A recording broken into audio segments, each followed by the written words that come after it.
कोई बात नहीं। न्यूमेरिकल अभी तक जो हमने किए हैं उससे आगे हम पढ़ेंगे। हम आज चैप्टर नंबर 1 विद्युत आवेश एवं क्षेत्र के न्यूमेरिकल नंबर 1.7 को सॉल्व करेंगे। प्रश्न जैसा कि आप स्क्रीन पे देख रहे हैं दिया हुआ है। चित्र में समबाहु त्रिभुज के शीर्षों पर आवेश स्मॉल क्यू और माइनस क्यू है। प्रत्येक आवेश पर बल ज्ञात कीजिए। बड़ा ही सीधा सा प्रश्न है कि 3 आवेश हैं आपके पास में, प्लस क्यू और माइनस क्यू। वो किसी समबाहु त्रिभुज के शीर्षों पर हैं और आपको प्रत्येक आवेश पर बल निकालना है। बहुत महत्वपूर्ण कुछ बातें इस क्वेश्चन को सॉल्व करने से पहले। पहली बात तो समबाहु त्रिभुज की प्रत्येक भुजा की जो माप होती है वो बराबर होती है और समबाहु त्रिभुज का जो प्रत्येक कोण है वो 60 डिग्री का होता है। इसके साथ साथ ही यहाँ पर हमें ये नहीं दिया हुआ है कि समबाहु त्रिभुज के किस शीर्ष पर कौन सा आवेश है, तो आप अपनी मर्जी से मान सकते हैं। मान लीजिए एक समबाहु त्रिभुज के 3 शीर्ष हैं। शीर्ष का मतलब यहाँ पे कॉर्नर से है। 3 शीर्ष हैं। पहला शीर्ष जो है वो है ए, दूसरा बी और तीसरा सी है। ए और बी पर प्लस क्यू आवेश और सी पर माइनस क्यू आवेश है। हम बारी बारी से इन पर विद्युत बल ज्ञात करेंगे। किसी भी एक आवेश पर बल उसके चारों ओर रखे हुए अन्य आवेशों के कारण बलों के सदिश योग के बराबर होता है और सदिश योग का मतलब है हम परिणामी बल ज्ञात करें। एक और बहुत महत्वपूर्ण बात कि यदि किसी वस्तु पर किसी आवेश पर लगने वाले बल एक ही दिशा में हो तो उन बलों को सीधे ही जोड़ सकते हैं। एक दूसरे के ठीक विपरीत हो तो आप इनको घटा सकते हैं, एक को प्लस लेकर एक को माइनस लेकर। एक बल उपस्थित हो दूसरा अनुपस्थित हो, यानी एक का मान अशून्य हो दूसरे का मान अशून्य ना होकर के शून्य हो, तो भी आप सीधे जोड़ सकते हो। लेकिन यदि बल जो हमें दिए गए हैं या जो हमने ज्ञात किए हैं वो ना तो एक दिशा में है और ना ही एक दूसरे के विपरीत है, एक दूसरे से कुछ कोण पर है, तब ऐसी स्थिति में बलों का परिणामी बल ज्ञात करने का एक अलग तरीका हम काम में लेते हैं और वो है समांतर चतुर्भुज विधि या त्रिभुज विधि। देखते हैं हम कैसे इसको ज्ञात कर सकते हैं। मान लीजिए आपके पास में ये जो समबाहु त्रिभुज है इसकी प्रत्येक भुजा की जो माप है वो L है। अभी हम A पर जो उपस्थित आवेश है उस आवेश पर बल ज्ञात करेंगे। एक समबाहु त्रिभुज है और इस A पर एक आवेश है Q। इस Q आवेश पर हम बल ज्ञात करेंगे। ये एक Q आवेश है, ये एक माइनस Q आवेश। तो A पर जो उपस्थित आवेश है उस पर जो बल लगाए जा सकते हैं वो B पर उपस्थित आवेश और C पर उपस्थित आवेश के द्वारा लगाए जाएंगे। पहले हम बल की दिशाएं देख लेते हैं, फिर इसके मान देखेंगे। B और A दोनों सजातीय आवेश हैं, तो जब भी B द्वारा A पर बल लगाया जाएगा तो प्रतिकर्षण बल होगा और प्रतिकर्षण बल में कोई भी आवेश दूसरे आवेश को अपने से दूर फेंकने का प्रयास करता है, धक्का देने का प्रयास करता है। तो जब B A पर बल लगाएगा या हम कहें A पर B के द्वारा बल लगेगा तो उसकी दिशा दूर जाने की दिशा में यानी B से A की ओर होगी। यदि मैं इस बल को F12 कह दूं, 12 क्यों कहा है मैंने? A पर जो आवेश उसको 1 मान लिया है, B पर जो आवेश उसको 2 मान लिया है और C पर जो आवेश उसे 3 मान लिया। तो मैंने कह दिया F12 का मतलब 1 पर 2 के द्वारा। इसी प्रकार से अगर मैं C द्वारा लगाया गया बल निकालना चाहूं तो C जो आवेश है, C पर जो आवेश है वो A पर आवेश का विजातीय आवेश है, यानी एक प्लस है तो दूसरा माइनस है। और जब विजातीय आवेश होते हैं तो इनके मध्य आकर्षण होता है। आकर्षण में जो आवेश बल लगाता है वो दूसरे आवेश को अपनी तरफ खींचने का प्रयास करता है। तो इस हिसाब से अगर हम देखें तो जो C पर उपस्थित आवेश है वो A पर उपस्थित आवेश को अपनी तरफ खींचने का प्रयास करेगा और इसकी जो दिशा है वो हो जाएगी A से C की ओर। इस बल को मैं कह देता हूं F13। F12 और F13 तीन हमारे पास में, दो हमारे पास में बल आ गए हैं। मैं बाकी जो चीजें हैं उनको यहाँ से थोड़ी सी देर के लिए मिटा रहा हूं जिससे आपको थोड़ा सा इसको समझने में आसानी है। F12 और F13 दो बल आ गए। एक बात हमेशा याद रखें कि यदि दो सदिशों की पूंछ आपस में मिल रही है तो जो इनका परिणामी होगा वो सदैव इन दोनों के बीच में ही कहीं पर होगा। बीच का मतलब ठीक बीच में नहीं है, बीच का मतलब कहीं पर भी हो सकता है, एक के पास में और दूसरे के दूर हो सकता है। जो ज्यादा प्रभावी होगा, जो ज्यादा बड़ा होगा, जिसका परिमाण ज्यादा होगा, उसके निकट होगा, ये जो रेखा है उसके निकट होगी, और जो कम प्रभावी होगा उससे दूर होगी। अब मान लीजिए F12 का मान और F13 के मान में से F13 का मान ज्यादा है, तो हम कहेंगे कि आपको इस तरीके से बनाना है परिणामी बल की रेखा जो F13 से कम कोण बनाए और F12 से ज्यादा कोण बनाए। और अगर दोनों बराबर हैं तो ये जो रेखा है, परिणामी जो बल है, वो ठीक बीच में होगा, F12 और F13 के ठीक बीच में होगा। लेकिन ऐसे वाक्य कहने से काम नहीं चलेगा, कोण निकालने का हमें एक तरीका काम में लेना। तो हम क्या करेंगे, हमें एक बात तो पता चल गई कि जो ए पर उपस्थित आवेश है उस पर कितने बल लग रहे हैं, कोई बताएगा मुझे? ए पर जो आवेश है उस पर कितने बल लग रहे हैं?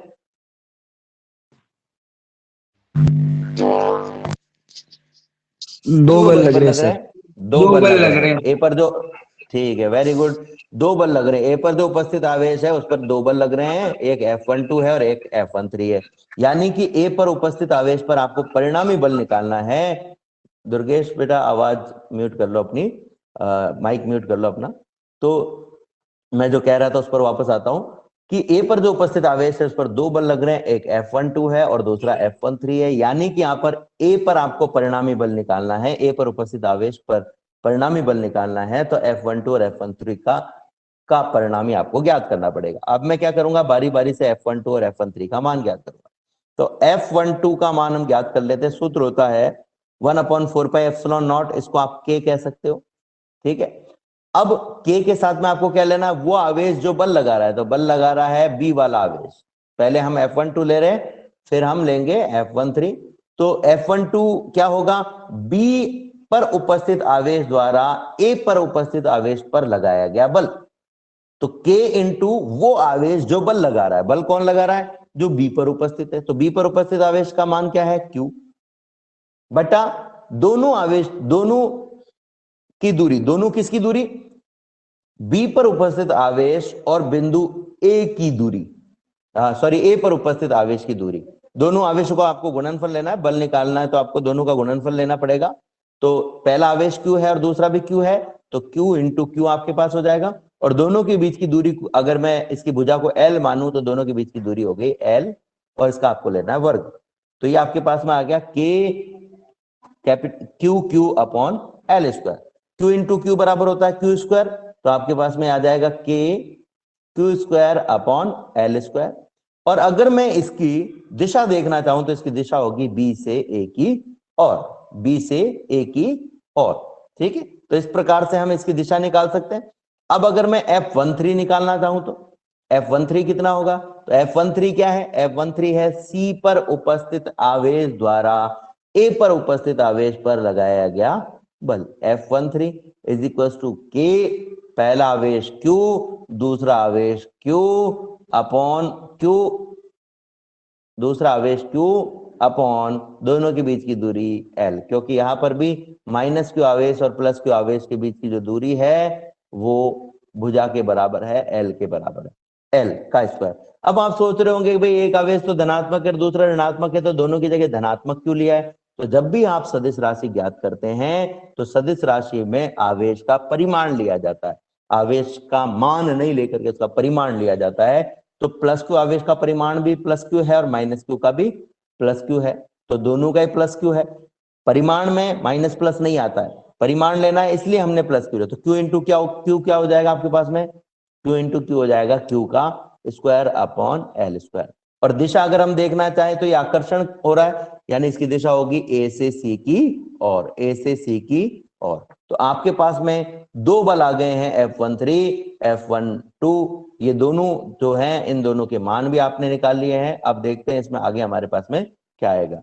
तो अगर मैं ए पर परिणामी बल निकालना चाहता हूं तो ए पर परिणामी बल के लिए हम क्या कहेंगे, बी पर उपस्थित आवेश, बी पर उपस्थित आवेश द्वारा ए पर उपस्थित आवेश पर बल, और वो हमने जैसे अभी निकाला था F12 इज इक्वल टू के क्यू डॉट क्यू, यानी कि Q square upon L square. यहां पर क्यू डॉट क्यू जो लिखा गया है ये डॉट अदिश गुणा वाला डॉट नहीं है, ये जो डॉट है ये गुणा वाला डॉट है, अदिश गुणा में तो दोनों राशियां जो गुणा होती है वो सदिश होती है, जबकि यहाँ पर हमने Q और Q को गुणा किया है, दोनों ही अदिश है, तो ये नॉर्मल डॉट लगाए हमने, वो अदिश गुणा वाला डॉट नहीं लगाया। और इसकी जो दिशा है वो कहाँ होगी, बी से ए की, और ये गलती से ओ लिख दिया है तो इसको अपन लिखेंगे बी से ए की और, बी से ए की और। अब ऐसे ही सी पर उपस्थित आवेश यानी -Q के कारण ए पर उपस्थित आवेश पर हम बल देखना चाहें तो वो भी हमारे पास में कितना आएगा कि दोनों आवेशों का गुणनफल कर दो, Q into Q, Q square upon L square. उसकी दिशा क्या हो जाएगी, ए से सी की और, ए से सी की और, ये हमने यहां निकाला। आप ध्यान से देखेंगे तो देखिए बच्चों F12 और F13 ये दोनों बराबर आ रहे हैं, लेकिन बराबर इनके परिमाण आ रहे हैं, इनकी दिशा नहीं आ रही। तो हम दोनों को बराबर मान लेते हैं, F12 का परिमाण बराबर F13 का परिमाण, और इन दोनों के परिमाण को हम किसके बराबर मान रहे हैं, F के बराबर। देखो यहाँ एक लाइन लिखिए बहुत इंपॉर्टेंट है, F12 F13 का परिमाण बराबर KQ square upon L square बराबर F, और F के बाद में ब्रैकेट में मैंने लिखा है माना। ये माना मैं पहले लिखता तो इसका मतलब होता है मैंने ये पूरी लाइन को माना हुआ है, लेकिन लास्ट में लिखा है इसका मतलब मैंने केवल लास्ट वाली चीज को माना है और बाकी चीजें सत्य है। यानी F12 और F13 का परिमाण बराबर है, ये रियलिटी है, और KQ square upon L square के बराबर ये भी रियलिटी है, लेकिन इन दोनों को हमने क्या मान लिया है, F। ये हमारा एजम्पशन है, ये हमने सपोज किया है, ये हमने माना है। अब अगर मैं परिणामी बल निकालना चाहूं तो मैं केवल इन दोनों बलों को बना रहा हूं, और आप ध्यान से देखिएगा ये तो हो गया हमारा F12, ठीक है, और ये हो गया हमारा F13, ठीक है, ये देख सकते हो आप F12 और F13। अब मुझे इसका परिणामी निकालना है तो बहुत सरल तरीका है, F13 के समानांतर एक रेखा खींच दो और ऐसे F12 के समानांतर एक रेखा खींच दो, ये हो गया समांतर चतुर्भुज। और समांतर चतुर्भुज के जो विकर्ण है, ये विकर्ण, ये वाला विकर्ण जिसमें एक में तो दोनों शीर्ष मिल रहे हैं और एक में दोनों पूंछ, उनको मिलाने वाली जो रेखा है ये इसका परिणामी सदिश होती है। तो ये परिणामी सदिश हमारे पास में आ गया। परिणामी सदिश क्या होगा, हम कहेंगे भाई ए पर लग रहे आवेश पर बल निकाल रहे हैं तो उसको हम FA कह देते हैं या F1 कह देते हैं, इसको अपन क्या कहते हैं, F1। तो F1 जो है वो किस किस का परिणामी है, F12 का और F13 का, ठीक है। समांतर चतुर्भुज विधि ये कहती है कि दो सदिशों का जो परिणामी होता है जिसको अपन F1 कह रहे हैं वो दोनों सदिशों के वर्गों, तो पहला सदिश हो गया F12, दूसरा हो गया F13 के वर्गों, और इन दोनों के गुणा F12 F13 के दुगने की कोज्या, कोज्या यानी कि कॉस, और इसमें जो थीटा लेना है वो दोनों के बीच का कोण लेना है, F12 और F13 के बीच का कोण लेना है, ठीक है, ये थीटा अपने को इनके बीच का कोण लेना है।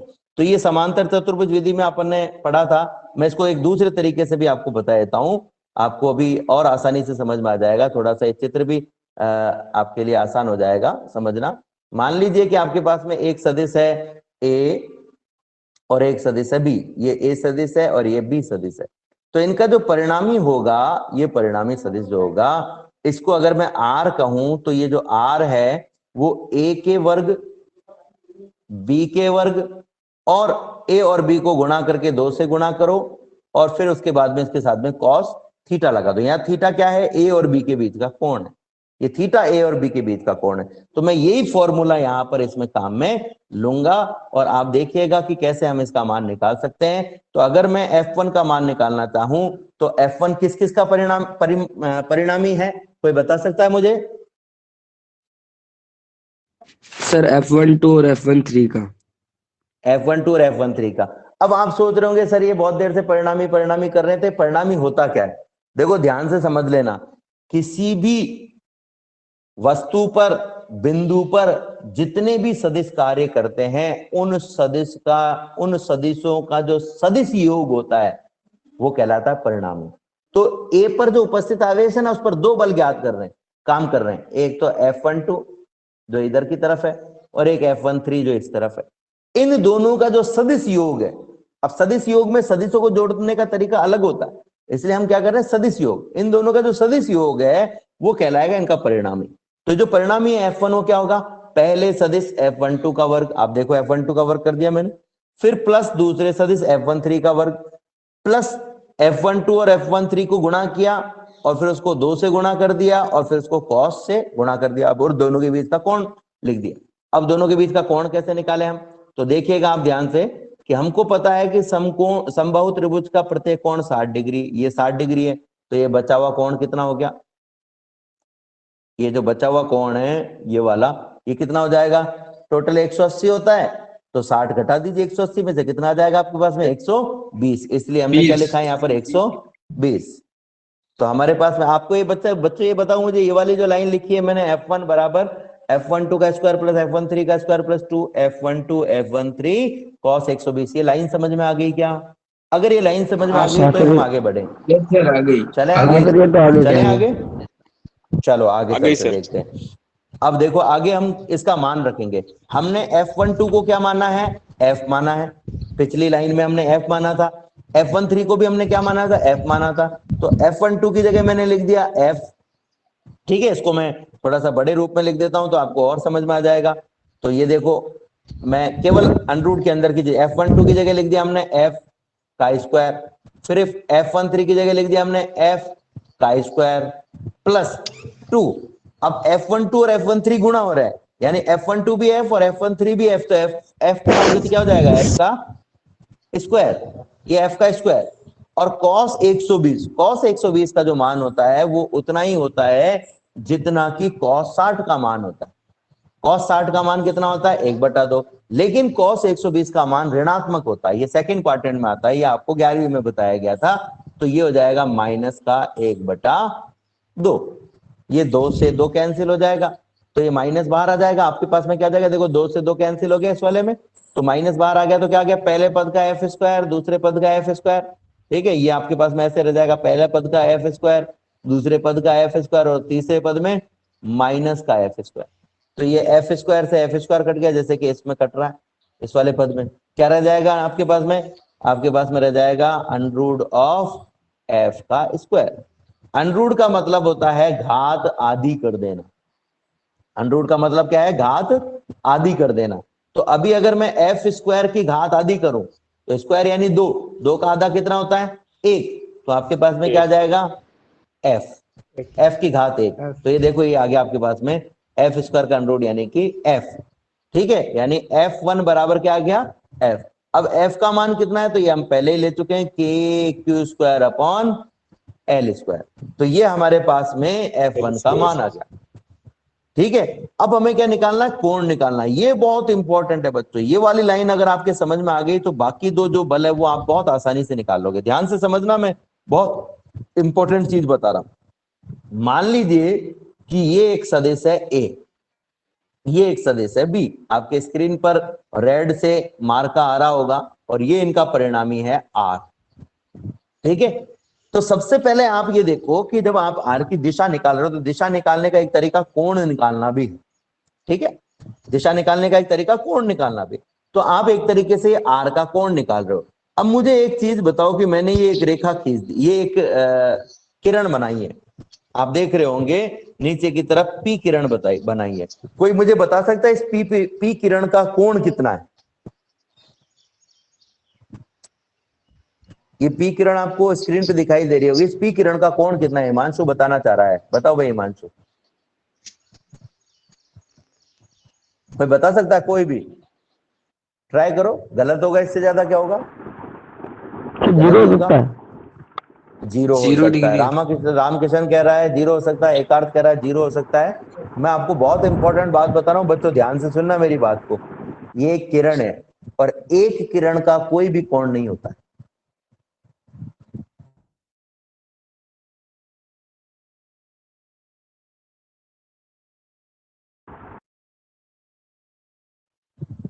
आप कहोगे भाई ये क्या बात हुई, कोण के बीच, कोण हमेशा कहां होगा? दो किरणों के बीच में होगा। आपको स्क्रीन दिखाई दे रही है ना सबको? यस सर, बीच में कॉल आ गया था इसलिए, ठीक है। तो देखो दो किरणों के बीच में होता है, यानी आपको एक किरण और बनानी पड़ेगी। अब आपके पास में ये कोण आया। अब एक और खास बात बता रहा हूं मैं इसमें, वो भी इंपॉर्टेंट है कि कोण आपको निकालना है। तो जैसे मान लो मैंने ये इस तरीके से बना दिया, ठीक है, ये एक किरण है और एक मैंने बना दिया है यहां पर, तो एक कोण तो देखो ये है, इसको मैं कहता हूं θ1, और एक कोण है ये θ2, इसको मैं P मान लेता हूं, इसको मैं Q मान लेता हूं। ठीक है, तो P और Q के बीच का कोण निकालना है, तो हमेशा याद रखना आप कोण उस साइड का निकालो जिसमें आपको ऐसा प्रतीत होता हो कि आप एक सदिश के शीर्ष से दूसरे सदिश के शीर्ष की ओर जा रहे हो। अब आप देखो जैसे θ1 है, तो इसमें ऐसा प्रतीत हो रहा है कि हम एक सदिश P के शीर्ष से दूसरे सदिश Q के शीर्ष की ओर जा रहे हैं। लेकिन θ2 में हमें क्या प्रतीत हो रहा है कि हम एक सदिश P के शीर्ष से दूसरे सदिश की पूंछ की ओर जा रहे हैं, पूंछ यानी पिछले भाग की ओर। तो ये जो θ2 है ये सदिशों के बीच का कोण नहीं होगा, यानी हम कह सकते हैं जहां दो सदिशों की पूंछ मिल रही हो उनके बीच का जो कोण है उसको हम कहेंगे इन सदिशों के मध्य का कोण। अब मान लो ये होता 60 और ये होता 120, तो अब हमारे तो दिक्कत हो जाती है ना, हम 60 को सदिशों के बीच का कोण माने कि 120 का। तो अब क्लियर हो गया भाई किसको सदिशों के बीच का कोण मानना है। देखो अब हम आगे चलते हैं इससे। तो अब मुझे क्या करना है, मुझे निकालना है इस आर का कोण। तो आर का कोण निकालने के लिए हम आर के अकेले का कोण तो नहीं निकाल सकते, इसके लिए हमें एक किरण और चाहिए। तो आप में से कोई कहेगा साहब ए ले लो, कोई कहेगा बी ले लो, है ना। तो आपकी मर्जी है जो हम लेंगे। मैं एक आर से पूछूंगा कि मैं आर और ए के बीच का कोण ज्ञात करूं या आर और बी के बीच का कोण ज्ञात करूं। एक आर मुझे बताए सर आर और ए के बीच का कोण ज्ञात करें। आर, इसने कहा है आर और ए के बीच का कोण ज्ञात करो। तो ये मान लो आर और ए के बीच का जो कोण है ये है θ1, और ए और बी के बीच का जो कोण है वो है थीटा। देखो आर और ए के बीच का कोण क्या माना है मैंने, θ1। ठीक है, यहां मैं लिख भी देता हूं ये आर और ए के बीच का कोण। ठीक है, और जो थीटा है वो है ए और बी के बीच का कोण। तो बहुत आसान तरीका है, देखो क्या कहेंगे हम, tan θ1, यानी आप सीधे केवल θ1 नहीं ज्ञात कर सकते, आपको उसकी स्पर्शजा ज्ञात करनी पड़ेगी। बराबर बराबर। सबसे पहली बात आप ये देखो कि ये जो आर है ये θ1 कोण कौन से सदिश से बना रहा है, कौन से सदिश से बना रहा है, ये ए से बना रहा है कि बी से बना रहा है, ए से बना रहा है। ए को भूल जाओ, बचा कौन, बचा कौन, बी बच गया। अरे आर, आर तो परिणामी है, बी बचा, आर तो परिणामी है, उसका तो कोण हम निकाल रहे हैं। बी बचा, तो देखो हम क्या करेंगे, बी का साइन घटक लेंगे, बी का साइन घटक, B sine theta, B sine theta. अब यहाँ पे थीटा कौन सा लिखेंगे हम, थीटा लिखेंगे ए और बी के बीच का कोण जिनका परिणामी आप ज्ञात कर रहे हैं। ठीक है, और नीचे लिखेंगे बी कॉस थीटा, ऊपर तो साइन घटक बी का और नीचे कॉस घटक, और नीचे जो कॉस घटक लिखा है इसके साथ में वो सदिश लिखेंगे जिसके साथ में ये θ1 कोण बन रहा था। तो ये θ1 किसके साथ बन रहा था, ए के साथ में, तो नीचे हम लिखेंगे ए। जिसके साथ में θ1 कोण बन रहा है उस सदिश को थोड़ी देर के लिए भूल जाओ, बचे हुए सदिश का साइन घटक ऊपर, कॉस घटक नीचे, और कॉस घटक के साथ में वो सदिश जोड़ करके लिखना है जिसके साथ में कोण बना है। अब देखो इसको मैं इंप्लीमेंट करूंगा, इसको मैं काम में लूंगा, तो आपके अभी ये फटाक से समझ में आ जाएगा। आपको चित्र दिखाई दे रहा होगा स्क्रीन पर, मैं इस चित्र को बना भी देता हूं। मैं इसमें केवल कोण बनाऊंगा। देखो ये कोण तो है 60 डिग्री, ये कोण एंगल तो है 60 डिग्री। ठीक है, तो बचा हुआ कोण कितना हो गया, 120। तो मैं केवल कोण वाला चित्र बना रहा हूं, ये हो गया F13 और ये हो गया F12। इन दोनों के बीच का कोण है 120 डिग्री, और ये हो गया इसका परिणामी F1। अब अगर मैं F1 और F2 के बीच का कोण है जिसको मैं थीटा मान लेता हूं, F1 और F12 के बीच का कोण थीटा, F1 व F12 के मध्य का कोण निकालना चाहूं, थीटा निकालना चाहूं, तो कैसे निकालेंगे, तो हम कहेंगे भाई हमारे पास तरीका है tan थीटा बराबर, कोण किससे निकाल रहे हैं, कोण निकाल रहे हैं हम F12 से। तो F12 को थोड़ी देर के लिए भूल जाओ, बचा कौन, F13। तो F13 का हम क्या करेंगे, ऊपर लिखेंगे साइन घटक F13 साइन 120। 120 क्यों, क्योंकि ये जिनका परिणाम ही निकाल रहे हैं उन दोनों के बीच का कोण 120 है, बटा नीचे क्या लिखेंगे, F13 cos 120 प्लस, अब वो सदिश जिसके साथ में कोण बन रहा था, किसके साथ बन रहा था, F12 के साथ में, तो ये हो गया F12। आ गया अपने पास में tan थीटा का मान। अब अगर आपको कोई कहे भाई tan थीटा का मान निकालना है दो सदिशों से, तो आप निकाल सकते हो, ये हमेशा काम करेगी ये विधि, ठीक है। फिर देख लो एक बार फॉर्मूला कि F1 व F12 के बीच का कोण tan थीटा निकालना हो तो F12 को भूल जाओ, बचा कौन, F13, उसका साइन घटक F13 साइन 120, उसका कॉस घटक F13 कॉस 120, घटक नहीं कहना चाहिए पर अपन कह रहे हैं फिर भी, और बचा उसके साथ में आपको लिखना है प्लस में वो सदिश जिसके साथ कोण बन रहा था। अब आपको एक साइन 120 और कॉस 120 का मान रखना है। साइन 120 का जो मान होता है वो होता है √3/2 और कॉस 120 का जो मान होता है वो होता है -1/2। ये सेकंड क्वाड्रेंट में होता है, तो ये मान हमने यहाँ पर रख दिए।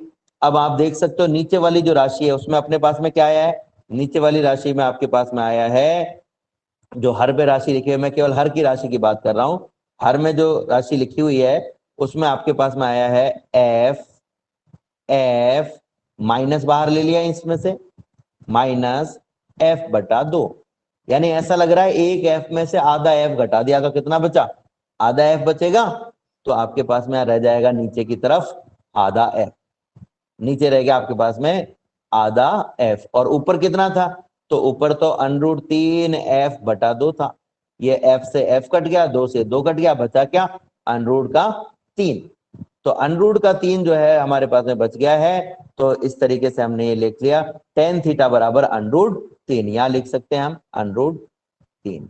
इस थीटा को इधर ले जाएंगे तो कहलाएगा tan इनवर्स, √3 आ गया, √3 tan थीटा बराबर √3 अगर आपके पास में आ रहा है तो आप ये देखें कि थीटा के कौन से मान के लिए अपने पास में आता है, तो हम कहेंगे 60 डिग्री के लिए, यानी थीटा का मान कितना हो गया, 60 डिग्री, थीटा का मान कितना हो गया, 60 डिग्री। तो अब अपने पास में थीटा का मान आ गया है 60 डिग्री। अब ध्यान से समझना मेरी बात को, बहुत इंपॉर्टेंट बात आएगी आपके पास में, ठीक है ना। देखो ये एक त्रिभुज था, ये एक त्रिभुज था, इस तरफ था F12, इस तरफ था F13, ठीक है, और ये आपके पास में आया है, तो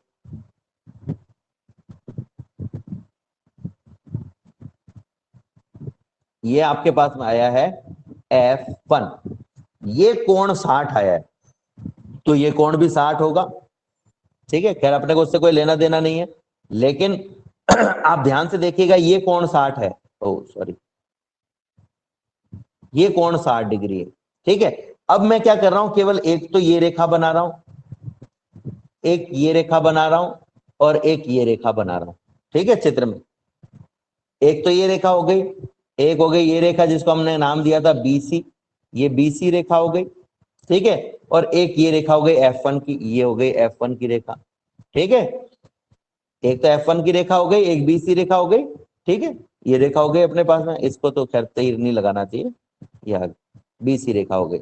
ये कोण 60 डिग्री है और ये कोण 60 डिग्री है, दो रेखाएं जो एक दूसरे के समानांतर हों तो उनके संगत कोण बराबर होते हैं, ये कहलाते हैं संगत कोण। जब दो समानांतर रेखाओं को एक रेखा काटती है तो एक दिशा में एक ही और बने कोणों को कहते हैं संगत कोण, ये संगत कोण है दोनों, ये बराबर है, और अगर संगत कोण बराबर हो तो समझ लो कि दोनों रेखाएं समानांतर है। इसका मतलब क्या हुआ कि F1 और ये BC समानांतर है। इसका मतलब हम क्या कह सकते हैं कि जो F1 की दिशा है वो BC के समानांतर है, BC के समानांतर है, तो इसलिए हमने क्या कह दिया कि अतः BC के समानांतर F1 की दिशा होगी। तो ये हमने ज्ञात किया है, ये हमने ज्ञात किया है, कौन सा मान हमने ज्ञात किया है, A पर उपस्थित आवेश पर बल। अब जब आपने A पर उपस्थित आवेश पर बल ज्ञात कर लिया तो अब आपको B और C पर उपस्थित आवेश में बल में ज्ञात करने में दिक्कत नहीं आएगी, तो हम आगे चलते हैं। अब हम निकालेंगे B पर उपस्थित आवेश पर बल, तो B पर कौन कौन बल लगाएगा, तो हम कहेंगे भाई B पर जो बल लगाएंगे वो लगाएंगे A और C, ठीक है, ए और सी लगाएंगे। ए और सी, ए पर जो आवेश है वो है 1 आवेश कह रहे हैं, और बी पर जो आवेश है उसको 2 कह रहे हैं, सी पर जो उपस्थित आवेश उसको 3 कह रहे हैं। तो हम बारी बारी से निकालते हैं। ए पर उपस्थित आवेश द्वारा बी पर उपस्थित आवेश पर बल, इसको हम कहेंगे F21, और इसका मान कितना होगा, K इंटू दोनों आवेश, ये भी Q है, ए पर भी Q है और बी पर भी Q है, तो Q इंटू Q स्क्वायर, और दोनों के बीच की दूरी L स्क्वायर। दिशा क्या होगी, चूंकि प्रतिकर्षण होगा इसमें भी, समान आवेश है तो प्रतिकर्षण, ये हो जाएगा ए से बी की ओर, ये ए से बी की ओर आ गया। बिल्कुल पहले की तरह ही है, बिल्कुल मान में कोई चेंज नहीं आया है, बस दिशा चेंज हुई है। अब अगर मैं दूसरा बल निकालना चाहूं, सी द्वारा बी पर रखे आवेश पर लगाया गया बल, तो ये हो जाएगा F23, दूसरे आवेश पर तीसरे आवेश द्वारा लगाया गया बल। वही बात, K इंटू दोनों आवेशों का गुणनफल, तो एक Q है दूसरा भी Q है, परिमाण लेना में तो Q इंटू Q स्क्वायर, दोनों के बीच की दूरी L स्क्वायर। चूंकि इनमें आकर्षण होगा, इसलिए इस बी पर रखे आवेश को सी पर रखा हुआ आवेश क्या करेगा, आकर्षित करेगा। तो ये जो दिशा है वो हो जाएगी बी से सी की ओर, ये दिशा हो गई बी से सी की ओर। अब आप देख सकते हो पहले की तरह ही F21 और F23 का जो परिमाण है वो बराबर है, और किसके बराबर है, तो वही KQ square upon L square के बराबर है, यानी इसको भी हमने F मान लिया। और पहले की तरह ही हम समांतर चतुर्भुज विधि काम में लेना चाहें तो एक बल इस तरफ है, एक बल इस तरफ है। समांतर चतुर्भुज विधि में क्या होगा, ये इस रेखा के समानांतर एक रेखा बना दी, ये नीचे वाली रेखा के समानांतर एक रेखा बना दी, और इनका विकर्ण बना दिया, ये हो गया इसका परिणामी। ये है F21, ये है F23। और परिणामी निकालने का तरीका क्या है, तो परिणामी को अगर मैं F2 कहूं तो हम कहेंगे पहले यानी F21 का स्क्वायर, दूसरे यानी F23 का स्क्वायर, प्लस दोनों का गुणा, और उस गुणा को क्या करना है, 2 से और cos थीटा से गुणा करना है, जहां पर थीटा कितना होगा, ये थीटा इन दोनों के बीच का कोण होगा F21 और F13, और ये भी कितना होगा, पहले की तरह 120 डिग्री होगा। तो ये भी हमने रख दिया वापस से, बिल्कुल पहले की तरह चल रहा सारा कार्यक्रम। ठीक है, केवल पहले जो दिशाएं थी वो किस तरफ थी, पहले इस तरफ दिशाएं थी, और अब की बार जो दिशाएं वो कैसी है, अब की बार दिशाएं इस तरफ है। ऐसा लग रहा है इसका मुंह पलट दिया, ऐसा लग रहा है इसका मुंह हमने पलट दिया, इसको थोड़ा सा टेढ़ा कर दिया घुमा करके हमने। ठीक है, तो घुमा करके टेढ़ा कर दिया है, बस और कुछ नहीं किया हमने। देखते हैं हमारे पास में क्या आएगा, वही पहले की तरह हमने रख दिया cos 120, cos 120 का मान माइनस का 1/2 होता है, माइनस के 1/2 में से 2 से 2 कट गया, माइनस बाहर आ गया, तो ये आपके पास इक्वेशन आ जाएगी F square plus F square minus F square का अंडर रूट। एफ स्क्वायर से एफ स्क्वायर कट गया, ये देखो एफ स्क्वायर से एफ स्क्वायर कट गया, तो क्या रह गया, under root of F square. Under root of F square को हम लिख सकते हैं एफ, और एफ का मान हमने ऊपर देखा हुआ है। मैं थोड़ा सा इस वाले में जल्दी चल रहा हूं, इसलिए क्योंकि ये हमने अभी थोड़ी देर पहले ही किया है। ठीक है, तो के Q square upon L square, ये अपने पास है। अब F2 और F21 के मध्य का कोण हमने को ज्ञात करना है, तो मैं कोण ज्ञात करने के लिए वापस से वही विधि काम में लूंगा। तो देखो एक तो सदिश है ये है F23, और एक सदिश है ये, और ये क्या है F21, ये है इनका परिणामी, ये इनके बीच का कोण है 120 डिग्री, और ये परिणामी जो है इसको मैं कह रहा हूं F2। अब देखो मैं क्या लिख रहा हूं, F2 और F21 के बीच F2 और F21 के बीच का कोण, तो इसको अपन मान लेते हैं थीटा। थीटा ज्ञात करना है, यानी हम लिखेंगे tan ऑफ थीटा।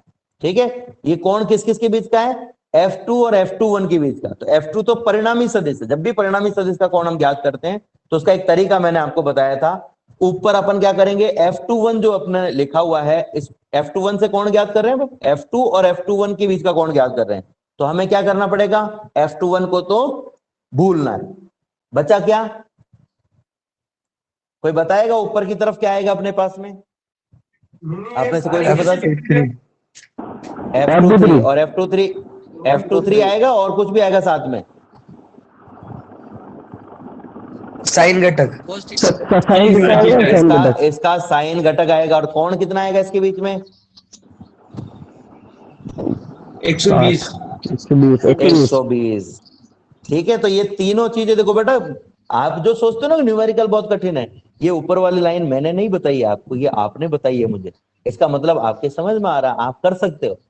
न्यूमेरिकल को आप सोचते हो कि मैं नहीं कर सकता, लेकिन आप कर सकते हो। आप थोड़ा सा घबरा जाते हो, बस इतना सा बात है, तो घबराना नहीं है। क्या लिखना हमें, जिस सदिश से कोण बन रहा है उसको थोड़ी देर के लिए भूल जाओ, बचे हुए सदिश को लिख दो, उसके साथ में साइन लिखो और कोण लिखो जिन दोनों का परिणामी आप ज्ञात कर रहे हो उनके बीच का। तो परिणामी हम F21 और F23 का ज्ञात करें तो इनके बीच का कोण 120। अब ऐसे नीचे इसका क्या लिखना है हमें, कॉस घटक लिखना है, F23 कॉस 120।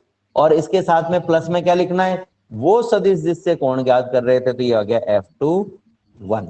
ठीक है, तो ये अपने पास में एक इक्वेशन आ गई। कोई कुछ बोलना चाह रहा था, कोई सवाल था किसी का? चले आगे, चलो चलते। तो देखो ये जो लाइन है, ये लाइन मैंने यहाँ पर लिखी हुई है, तो ये भी हम ऐसे ही ज्ञात कर सकते हैं। देखते हैं ये हमारे पास में आ गया tan थीटा बराबर F23 sign 120 F23 cos 120 plus F21। अब वही बात पहले की तरह, साइन 120 का मान √3/2 और cos 120 का, तो पहले के जैसा ही आ रहा है तो कोण भी पहले जैसा ही आएगा, तो मैं डायरेक्ट कह सकता हूँ कोण आ गया 60 डिग्री। लेकिन पहले 60 डिग्री जो था वो लेफ्ट की तरफ आ रहा था, अब राइट की तरफ आ रहा है। यानी कि पहले ये BC के समानांतर आ रहा था, तो अब ये AC के समानांतर आएगा, तो अपने पास में इसकी दिशा हो जाएगी AC के समानांतर। अब एक और खास बात देखो, आप देख रहे होंगे कि पिछली बार भी कोण जो है वो 120 डिग्री आया था, और अब की बार भी जो कोण है वो 60 डिग्री आया था, अब की बार भी 60 डिग्री आया। और ये 60 डिग्री क्या है, जिनका परिणामी आप ज्ञात कर रहे हो उनके बीच के कोण का ठीक आधा है। इसका मतलब क्या हुआ कि F2 और F1 जिन सदिशों के परिणामी हैं उनके ठीक बीच में। और ऐसा कब होता है, जब दो सदिश बराबर हों, जैसे ये और ये सदिश, ये A सदिश और ये B सदिश, ये दोनों बराबर हो तो परिणामी इनके ठीक बीच में होता है। तो जैसे F21 और F23 बराबर हैं तो परिणामी इनके ठीक बीच में आ गया, ये ठीक बीच में आ गया। ठीक है, आपको अगर आंसर चेक करना है तो ये चेक करने का तरीका। अब C पर रखे आवेश यानी -Q आवेश पर मैं बल निकालना चाहूं, ये -Q आवेश पर बल निकालना चाहूं, तो कैसे निकाल सकते हैं? हम कहेंगे C पर आवेश पर परिणामी बल A पर उपस्थित आवेश द्वारा लगाए गए बल और B पर उपस्थित आवेश द्वारा लगाए गए बल के योग के बराबर होगा। अब A और B दोनों ही C पर रखे आवेश के विपरीत आवेश, यानी दोनों ही क्या करेंगे, इसको आकर्षित करेंगे। तो A वाला आवेश इसको नीचे, और B वाला आवेश भी नीचे, ये देखो यहाँ बनाए हुए F31 भी नीचे और F32 भी नीचे। A पर उपस्थित आवेश द्वारा C पर बल, ये हो जाएगा F31 का मान K इंटू दोनों आवेश। तो एक आवेश है माइनस का Q, एक है प्लस का Q। परिमाण लेना है तो -Q की जगह भी +Q लेना पड़ेगा, Q इंटू Q स्क्वायर हो जाएगा, Q square upon L square, और दिशा होगी C से A की ओर। ऐसे हम B पर उपस्थित आवेश द्वारा बल निकाल सकते हैं, F32 बराबर K Q² upon L square, और इसकी दिशा होगी C से A की ओर। पहले की तरह ही आप देख सकते हो F31 और F32 का जो मान है वो बराबर आ रहा है, और इसको भी हमने पहले की तरह F मान लिया। पहले की तरह ही हम चलेंगे, जैसे हम पहले चल रहे थे बिल्कुल ठीक वैसे ही चलेंगे। हमें इनका परिणामी निकालना है, तो क्या करेंगे, F3 बराबर पहले सदिश का स्क्वायर F31 का स्क्वायर, F31 का स्क्वायर, दूसरा सदिश F32 का स्क्वायर, प्लस ये अंडररूट में ही है, plus 2F31 F32 into cos. और कोण कौन सा लिखना है इन दोनों के बीच का, तो F31 और F32 के बीच का जो कोण है वो है 60 डिग्री। पहले 120 आ रहा था क्योंकि ये बाहर की तरफ था, अब ये त्रिभुज के अंदर, और त्रिभुज के अंदर के कोण का मान 60 डिग्री है, ये 60 डिग्री, ये हमने लिख दिया 60 डिग्री। तो ये पहले से थोड़ा सा मान अलग आ गया, तरीका अलग नहीं है, मान अलग है। बस क्या करना है, हमें पहले की तरह ही हमें इनको कैलकुलेट करना है। cos 60 का मान रख दीजिए, cos 60 का मान होता है 1/2, तो ये हमने रख दिया।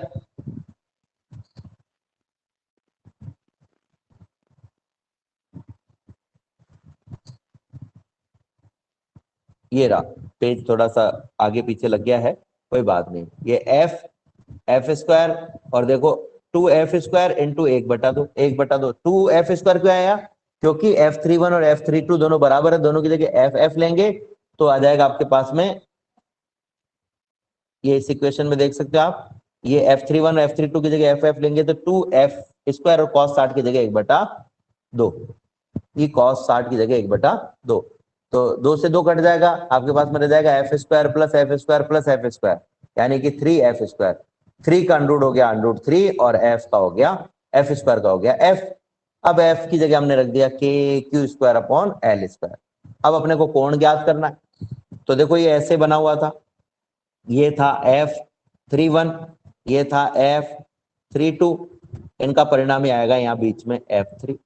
अब अगर मैं f3 और f31 के बीच का कोण ज्ञात करना चाहूं तो ये हो जाएगा tan थीटा बराबर f31 और f3 के बीच का कोण ज्ञात कर रहे हो तो f31 को भूल जाओ, पहले लिखेंगे f32 साइन, लेकिन अब की बार इन दोनों के बीच का कोण 60 डिग्री है तो 60, और इधर आ जाएगा नीचे f32 cos 60 प्लस f31। ये लाइन आप यहां देख सकते हो, ये ऊपर लिखी हुई है एज इट इज f31,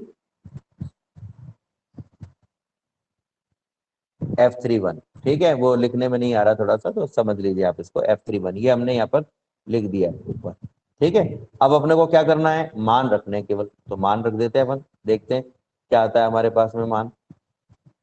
हमारे पास में साइन 60 का मान होता है √3/2, तो ऊपर रख दिया √3/2। ये f3 की जगह तो हमने रख दिया f √3/2, नीचे आ गया f31, इसकी जगह f प्लस f32 की जगह f cos 60 का मान 1/2, ये 1/2 से गुणा करोगे तो जाएगा f/2, तो ये अपन अपने पास में हो गया f/2।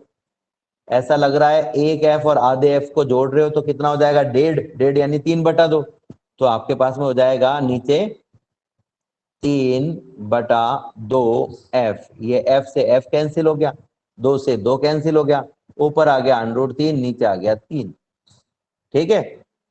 ऊपर √3 नीचे 3, तो नीचे जो 3 है, ऊपर तो √3 को √3 लिख दो, नीचे जो 3 है उसको अपन लिख सकते हैं √3 गुणा √3, वापस आपके पास 3 ही आ जाएगा, तो एक √3 से एक √3 कट गया, आपके पास में बच गया 1/√3, तो ये 1/√3 जो बच गया वो मैंने यहाँ पर लिख दिया है, ये देख सकते हो।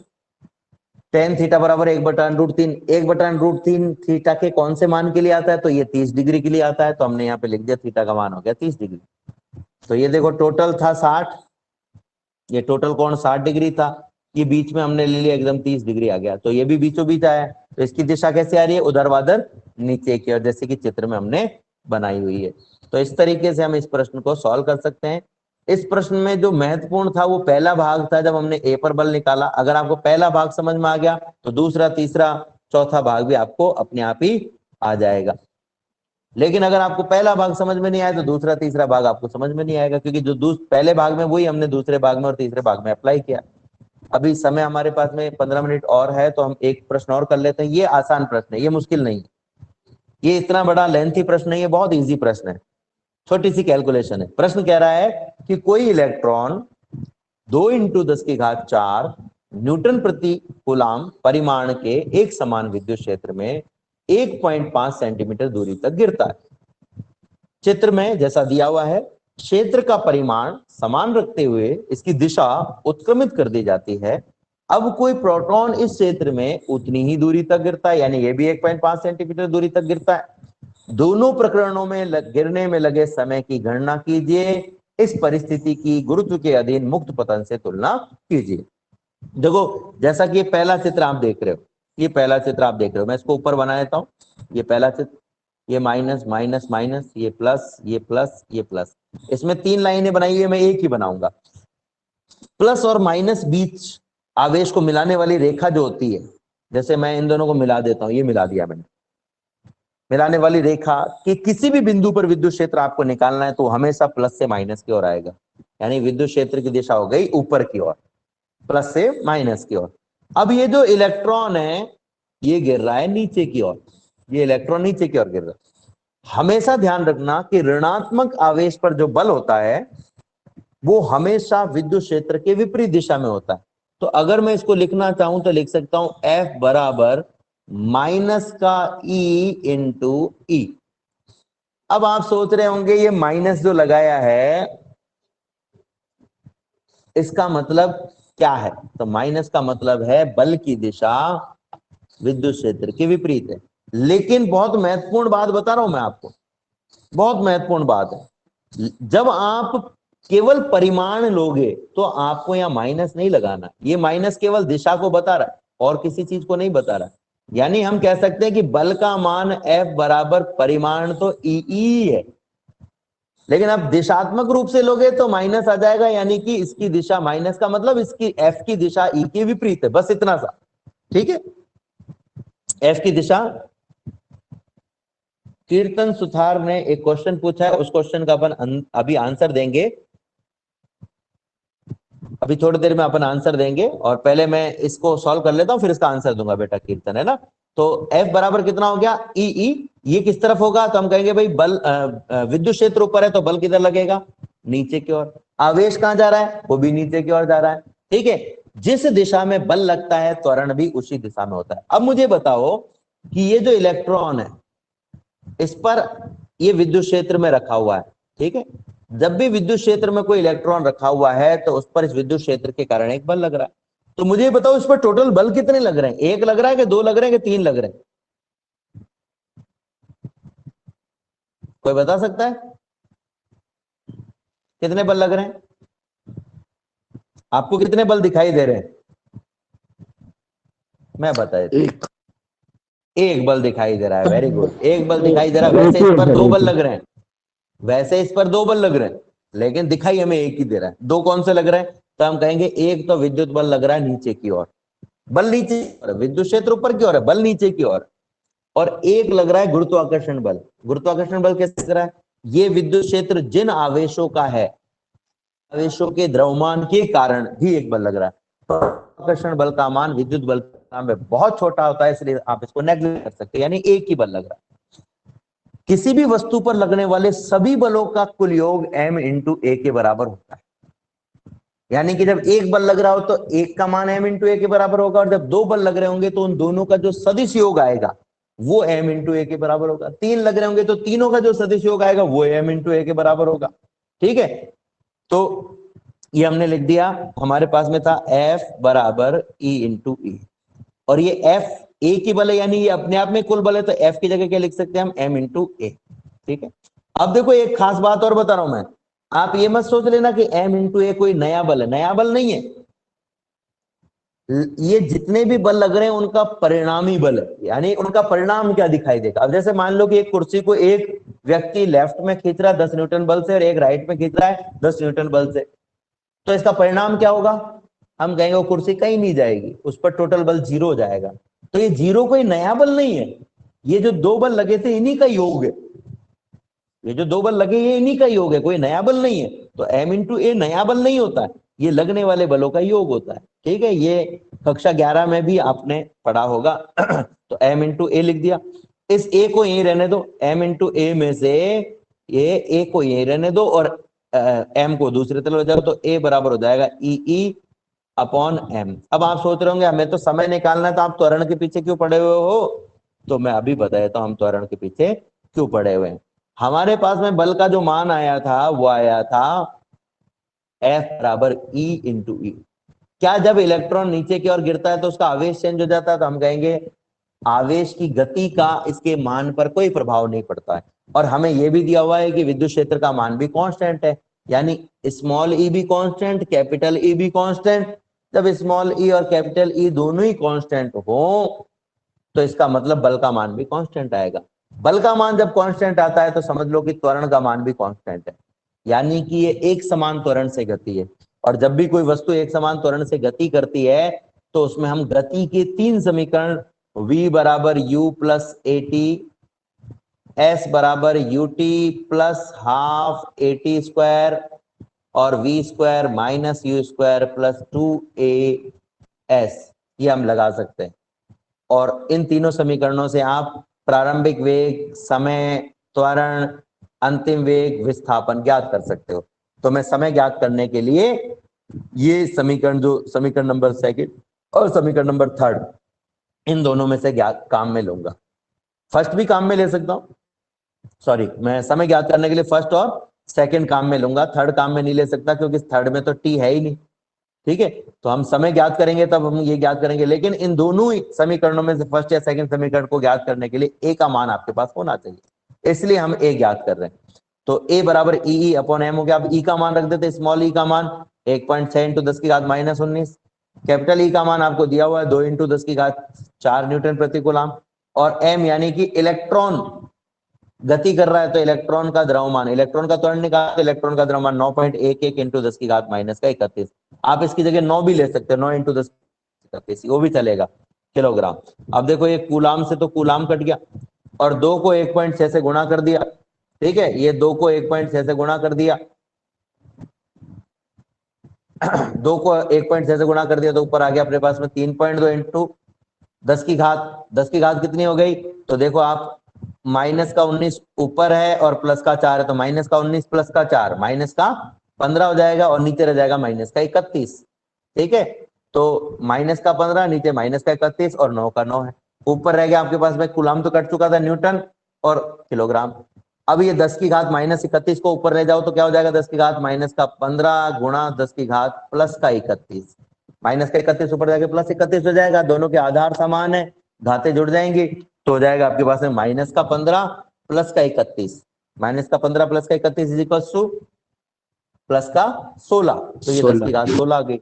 3.2 में 9.11 का भाग दे दो, तो 9.11 का भाग देना 3.2 में, मेरे ख्याल में ये मुझे यहाँ पर ऐसे करके बताने की जरूरत नहीं है कि भाई ये 3.2 है और ये 9.11 है, इसका भाग दो, तो ये थोड़ा सा आपके लिए भी समय बेकार करना होगा, क्योंकि आप बड़ी आसानी से कर सकते हो। लेकिन एक खास बात है इसमें, न्यूटन जो है वो होता है किलोग्राम मीटर प्रति सेकंड का स्क्वायर, और नीचे भी दिया हुआ है किलोग्राम, तो देखो किलोग्राम से किलोग्राम कट जाएगा, आपके पास में रह जाएगा मीटर प्रति सेकंड स्क्वायर। आप क्या करते हो न्यूमेरिकल में गलती है, आप मान तो लिख देते हो, मात्रक नहीं लिखते हो, और मात्रक नहीं लिखते हो तो आपको मात्रक याद भी नहीं होते, इसलिए जब भी न्यूमेरिकल आप करो, भले ही देख देख के ही करो, देख देख के करो तो भी मात्रक लिखो। जब आप 2 बार 3 बार 4 बार 5 बार मात्रक लिखोगे, अपने आप आपको याद हो जाएगा। अब आपने घर पे बैठ के ऐसे रटा नहीं कि बल का मात्रक Newton Newton Newton Newton Newton, लेकिन इतनी बार लिखा है कि आपको याद हो गया न्यूटन। आपने ये रटा नहीं है कि भाई कूलाम बराबर एम्पियर इनटू सेकंड होता है, लेकिन आपने 3 बार 4 बार 5 बार लिख लिया तो आपको याद हो गया। तो जब जितनी बार आप लिखोगे वो आपको याद हो जाएगा, ठीक है। मैं इसीलिए आपको बार बार कहता हूं कि सुबह आपने पढ़ा, बाद में आप एक बार वीडियो देख लो, तो आपने पढ़ा, वीडियो देखा, दोहरान हो गया, आपको याद हो गया।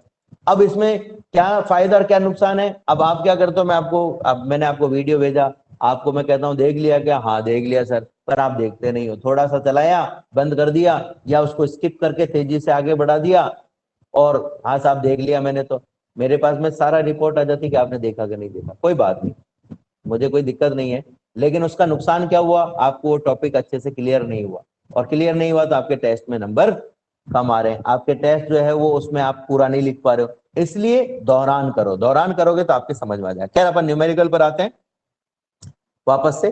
3.2 में 9.11 का भाग देंगे तो आएगा 0.35 गुणा 10 की घात 16 है, और मीटर प्रति सेकंड स्क्वायर आपके पास में बचा हुआ है, ठीक है। पॉइंट को एक संख्या इधर ले जाओ, 3.5, जब भी पॉइंट को एक संख्या राइट में लेके जाते हैं तो एक घात कम करनी पड़ती है, तो 16 में से घटा दिया, कितना आ जाएगा आपके पास में 15, आ गया 10 की घात 15 मीटर प्रति सेकंड का स्क्वायर, ठीक है। अब हमें समय ज्ञात करना है, समय ज्ञात करना है, तो समय ज्ञात करने के लिए हमारे पास में 2 समीकरण है। 2 समीकरण कौन कौन से हैं, तो 2 समीकरण हमारे पास में है, v बराबर ut प्लस u+at और s बराबर ut plus half at square, half at square. जब आपको t का मान ज्ञात करना है तो बाकी चीजें आपको ज्ञात होनी चाहिए। तो पहले समीकरण में अपन देखें, v ज्ञात होना चाहिए, u ज्ञात होना चाहिए और a ज्ञात होना चाहिए। a हमें ज्ञात है, u हमें ज्ञात है। जब भी किसी वस्तु को गिराया जाता है तो उसका वेग, प्रारंभिक वेग 0 होता है, तो u का मान 0 ये भी हमें पता है, लेकिन अंतिम वेग v का मान हमें नहीं पता, यानी ये समीकरण काम में नहीं ले सकते हैं, क्योंकि ये समीकरण काम में लेंगे तो 2 अज्ञात राशि हो जाएगी v और t, और एक समीकरण से 2 अज्ञात राशि ज्ञात नहीं कर सकते।